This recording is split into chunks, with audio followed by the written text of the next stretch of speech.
Hello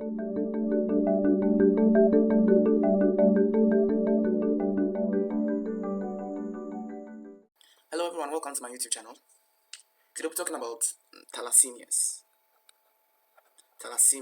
Alright, so in our previous hematology video we talked about iron deficiency anemia. So we are actually on the anemia series, and we have already discussed iron deficiency anemia.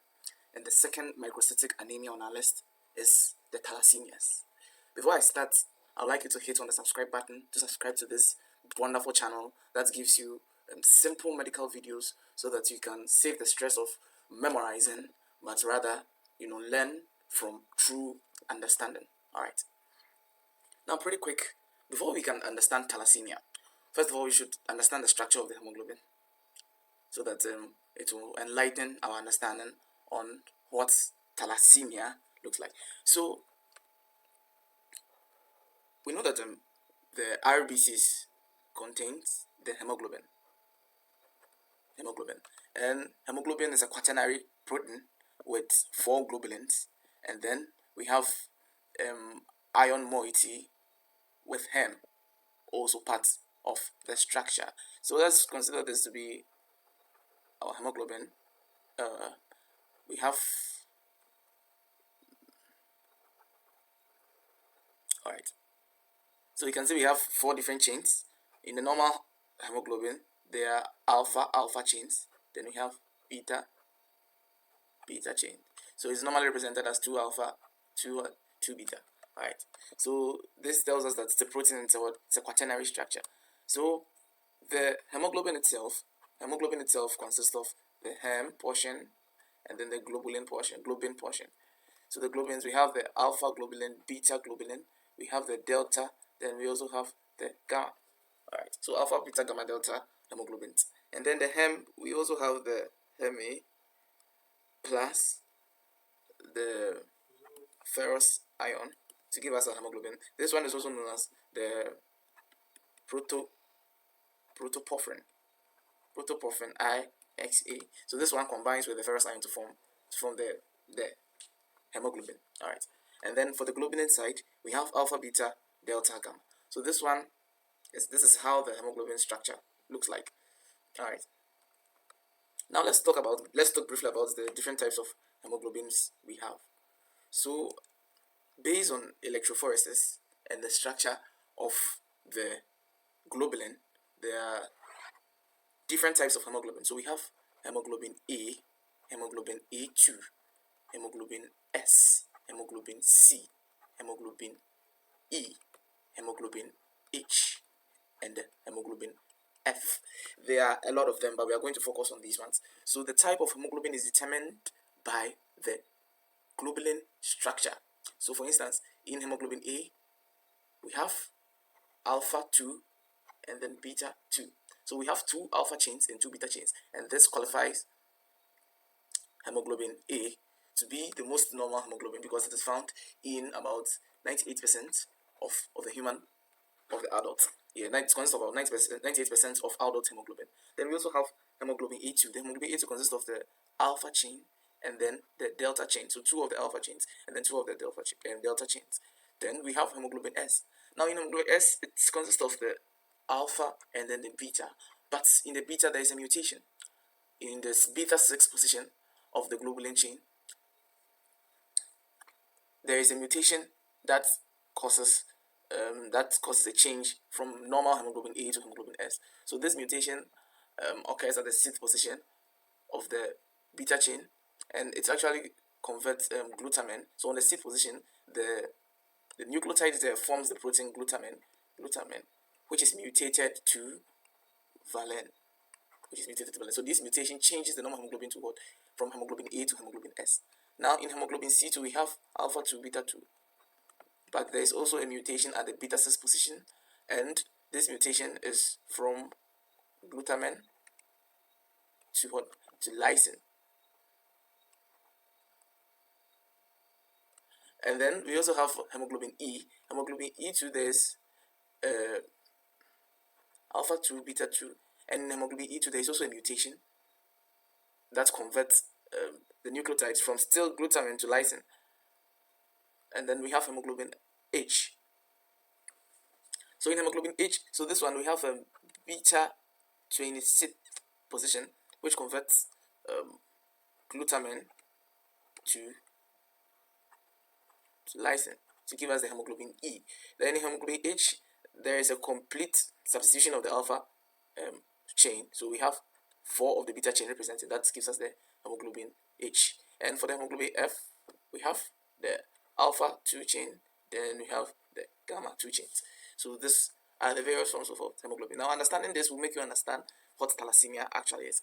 Understanding this will enlighten you on what thalassemia is. So now let's talk about thalassemia. Okay. So thalassemia is actually a condition where there is a missing of any of the globulin chains as a result of mutation. So there is a missing of the globin chain as a result of mutation. Okay, so we can categorize thalassemia into, for now, 2 major types. We have the alpha thalassemias, then we have the beta thalassemias. So under the alpha thalassemia, we have the alpha thalassemia major,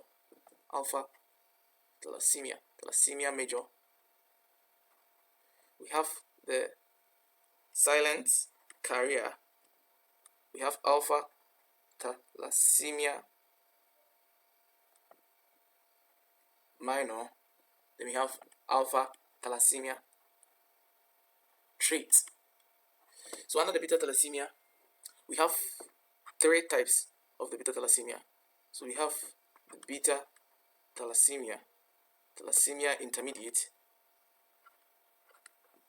We have the beta thalassemia minor. Then we have the beta thalassemia major. Alright, so these are the types of thalassemia we have, and we are going to briefly talk about each of them one by one. Alright, so let's start with the alpha thalassemia silent carrier. So alpha thalassemia silent carrier. Alright, so in alpha thalassemia silent carrier, it is represented genetically as alpha. So here we can see that there is a missing of one of the alpha genes. Okay, so we inherit 4 alpha genes from both parents. And in alpha thalassemia silent carrier, there is a missing of what? 1 alpha gene. And this one does not cause any significant symptoms. So it doesn't even cause symptoms at all. It can only be detected through genetic studies. So this one, no symptoms, and then can be detected through genetic studies. Okay. Then we have alpha thalassemia trait. So in alpha thalassemia trait, this is the genetic representation alpha. Then we have minor, or minor. So in this one, you can see that there is a 2 missing alpha gene, and this one causes mild symptoms of what? Anemia. And people who have alpha thalassemia traits might receive blood transfusion during physiological conditions such as pregnancy or others. Alright, so this is alpha thalassemia trait, and it doesn't really cause a lot of symptoms, though the person might show, especially from the person's full blood counts, you might see low MCV, low MCH, and low MCHC. And this one tells that it's alpha thalassemia trait. Alright, and mostly, since it's a microcystic anemia, these parameters are always expected to be low. Yeah. Alright. Then we have alpha thalassemia minor. So this is one of the severe alpha thalassemias. So in this one, this is how it is represented genetically. So you can see that here we have 3 missing. 3 missing what? 3 missing alpha chain. We have 3 missing alpha chains. And this one, in some terms, is known as the hemoglobin H disease. And in alpha thalassemia minor, you can see that there is only 1 alpha gene and this one can lead to severe anemia. Severe anemia. We have the splenomegaly, and then it can lead to liver diseases, liver cirrhosis, and then we can talk about the bilirubin disorder. So this one is, there's a severe, you know, anemia situation, and it causes a whole lot of complications in this hemoglobin H diseases, or alpha thalassemia minor. Then we have the final alpha thalassemia, that is alpha thalassemia or major. So in alpha thalassemia major, we have no alpha gene. So as a result, or alpha chain, as a result, since there are absence of alpha chain, what happens is that the beta chain eventually replaces all the space where the alpha chain has to occupy. So now we have B4 here. And then this is as a result of complete substitution of the alpha chain. So in this condition, there is severe hemolytic anemia, and it mostly happens to fetus. So this alpha thalassemia major condition is sometimes referred to as Bart's hydrops fetalis. So in this situation, the fetus is severely affected, and it might not survive at all. So this one, it has about, let's say, 100% mortality rate, because the moment this situation happens, there's no way the child can survive. So this is about alpha thalassemia.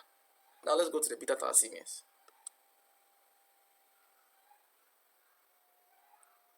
So in the beta thalassemias, we have there are basically 3 types of the beta thalassemia. So we have beta thalassemia intermediate, we have beta thalassemia minor, then we have beta thalassemia major.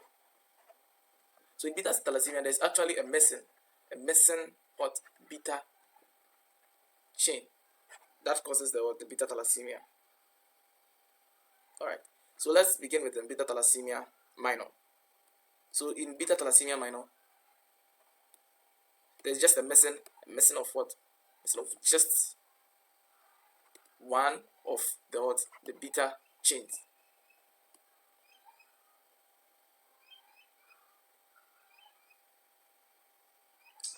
And then in beta thalassemia major, there's 2 missing alpha chains, and then in the intermediate, there is a reduced beta chain. There is a reduced beta chain. Alright, so the intermediate does not actually cause any symptoms. The minor cause a minor symptoms, and then the major cause a very severe symptoms. So these are the types of thalassemias, a very short and brief form of thalassemias. In our future videos, we are going to continue with the types of anemias, and eventually we'll get to understand, especially when we get to sickle cell anemia, we'll get to appreciate all of this one, including hemoglobin electrophoresis, etc. So subscribe to this channel for more medical videos. Alright, see you.